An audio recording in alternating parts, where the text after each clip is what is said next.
With the announcement of the Nintendo Switch Online expansion pack, is it a great offering for the customers, or is it just another way for you to buy their games for the 50th time? G'day everyone, it's me Drew again, and let's talk about the Nintendo Switch Online expansion pack announcement. For those of you that don't know, Nintendo announced that they're releasing Nintendo 64 games and Sega Genesis games as a part of their virtual console for Nintendo Switch players. While this is launching with some of the console's most popular games such as Ocarina of Time and Super Mario 64, they are planning on releasing more games in the future. I know Majora's Mask is on the list, Pokemon Snap, and I'm pretty sure Banjo-Kazooie is on there as well. And better yet, they're releasing Nintendo 64 and Sega Genesis controllers that can work with your Switch, so you can really be taken back to the 1990s and play these games as they were meant to be played. The catch is though that this is only going to be available for those who buy this expansion pack membership. The thing that I don't agree with this announcement though is why this is a part of an additional add-on or membership and why it isn't included in the already existing online fees. A part of the existing membership, you can already play NES and SNES games, a part of the virtual console. I understand that it'll take effort for Nintendo to convert these games, do their rigorous testing to ensure that quality standards are met,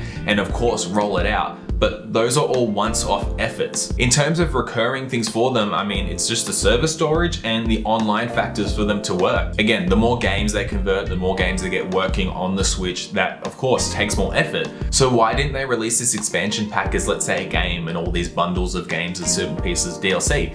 And why have they packaged it within a monthly or annual recurring fee when it's, for the most part, this once-off effort? You can tell they're very much wanting the Switch to be this all-in-one place for everything Nintendo now, from old generations to new generations. And it's great that they're reintroducing these classic games to a newer generation, but I think they could have handled it a bit better. Not just because I play games on Xbox, but I think that Microsoft handled backwards compatibility really, really well. If you already own the games digitally, you just get access to them straight away. If you own a physical copy of the game, you can just insert it into your console, just download the backwards compatible version. And then as well, they did that rare replay bundle at the start of the Xbox One era, which included I think about 30 plus games, but that was just a once-off transaction. And it's not like Nintendo haven't done this before. They released a Super Mario 3D All-Stars collection at the start of the year. And I get that the NES and the SNES games would take less effort to convert and get working compared to the 64 and the Genesis, but again, I think it should have just been a once-off transaction or given the customers a bit more choice in terms of what they can buy into. I think they should have done what Xbox has done in terms of how there's different tiers that you can subscribe to.